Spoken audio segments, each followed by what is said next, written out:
Let's talk, Senator Specter, about Nancy Pelosi's visit to Damascus this past week. The White House very, very angry that she was engaged in this trip. You made your own visit to Damascus back in December. You met with Bashar al-Assad, the Syrian president. There's a picture of the two of you. Did she do the right thing, the Speaker of the House? Yes, she did.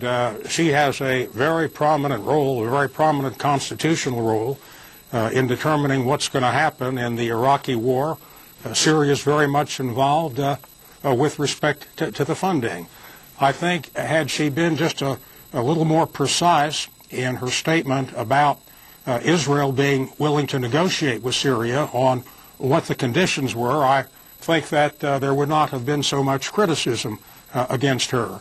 But I don't think it is helpful for top officials to exchange insults. I don't think it is helpful for people in the administration to characterize her as being engaged in, quote, bad behavior, unquote.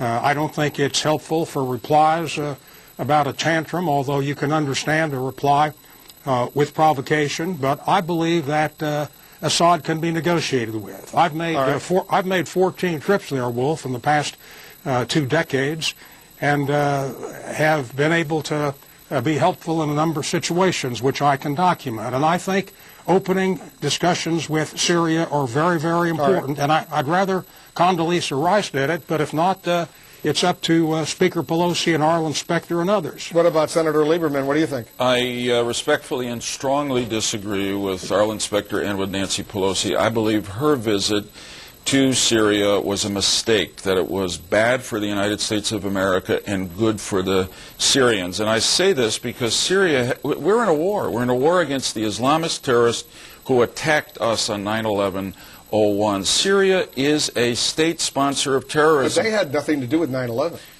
They have, let me tell you what they've got to do with what we're into now.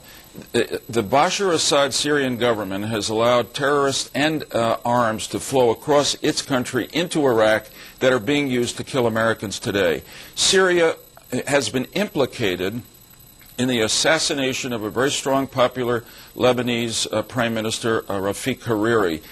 Syria is supporting Hezbollah, which is trying to unseat our ally, Senora, in Lebanon. Syria is supporting the terrorist group Hamas against our allies in the Fatah Palestinian movement, and of course, Israel. The administration, in all fairness, people in Washington should know, if they don't know, that the administration has been trying in many ways in diplomatic discussions with Syria since 9/11 to get Assad to change his behavior, and he has not. When Nancy Pelosi goes there, she sends a message of disunity. She legitimizes. So I assume that you disagree with Senator Specter's decision. I want Senator Specter to respond. Why do you think Senator Lieberman, Senator Specter, is wrong? Because I believe in the maxim of hold your friends close and your enemies closer. President Ronald Reagan declared the Soviet Union to be the evil empire, and immediately thereafter he undertook negotiations with them. Look, Assad is not a Boy Scout, but we have to deal with him. He's there. And in my conversation with him, I think there are ways to get him to stop arming Hezbollah and to stop arming Hamas. They came on the brink of a solution to the Golan Heights in 1995 and again in the year 2000. And that was done by active negotiation that President Clinton engaged in.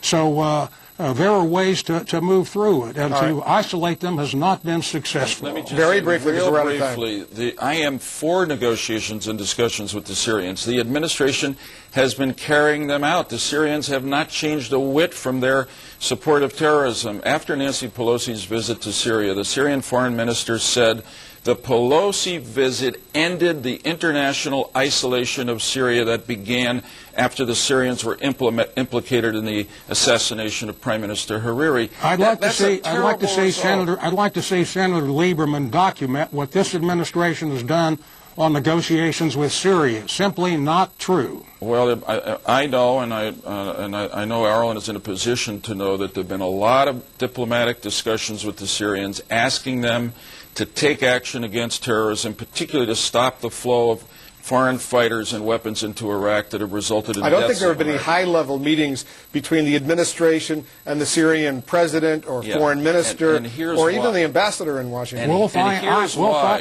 I'm in a position to know, and there just haven't been meaningful negotiations. Here's Look, why. Syria wants the Golan back, and Israel may well be prepared to give Syria the Golan back.